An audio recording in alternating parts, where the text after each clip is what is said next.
Hey everybody, this is Kelly Barnett with Homeschooling Abridged, and today I'm going to do a book review on The Lost Queen of Egypt by Lucile Morrison. It was originally written in 1937, yes, and was republished in 2020 by Purple House Press. I love the books that they redo. It was such a blessing that they were able to redo this book because it was a joy to read. This is the story of Princess, I'm going to butcher her name, I know, Ankhsenpaaten. She was the daughter of Queen Amina Ankhsenpaaten, uh, who was the king that divided up and caused everyone to worship a new god and moved the capital to a new city and rebuilt everything. After his death, his half-child, King Tut, marries the princess, and they become king and queen. It is well written. I really enjoyed it. It's all from her perspective and how she saw things. So this would be a really good history book for girls to read.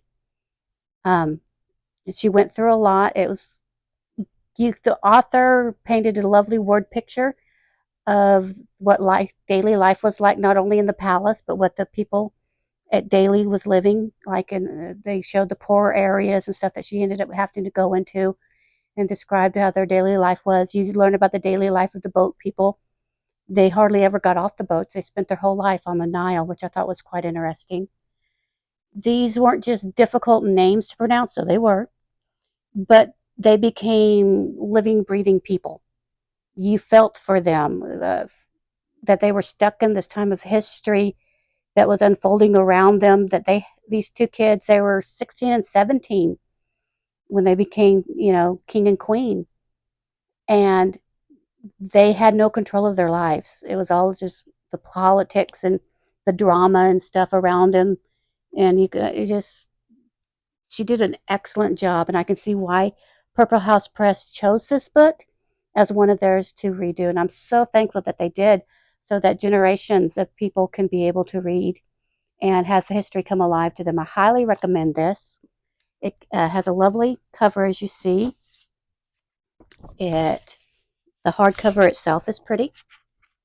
But what I really liked about it too, because I'm a sucker for any book that has a map and the bookends. I mean, that just gets me every time. If I open up a book and it's got a map, there's a good chance it's coming home with me. And this one helped you to be able to see and understand where the cities were located as you was reading. I also have a couple of illustrated pages. There's illustrations throughout, but I chose some that had one on each side. And it helped you to picture the daily life, what was going on and what she was reading. And I'm going to go to the back because I just now noticed this. I didn't see it when I was reading it. It gives you a glossary of hieroglyphics so that you can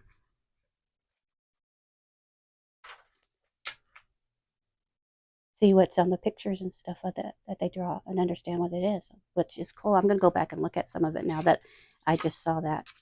Okay, that's the end of that. But yeah, it's a beautiful book. It is a good read. It didn't ever have any points that was like, ugh, I wish I'd get to some interesting point. She had a good way of making everything tie together. And it is all based on history that they have found. And so it's historically accurate for its time. Well, I hope you enjoyed it. And go and check out Purple House Press. They have some awesome books that they have redone. Have a good day.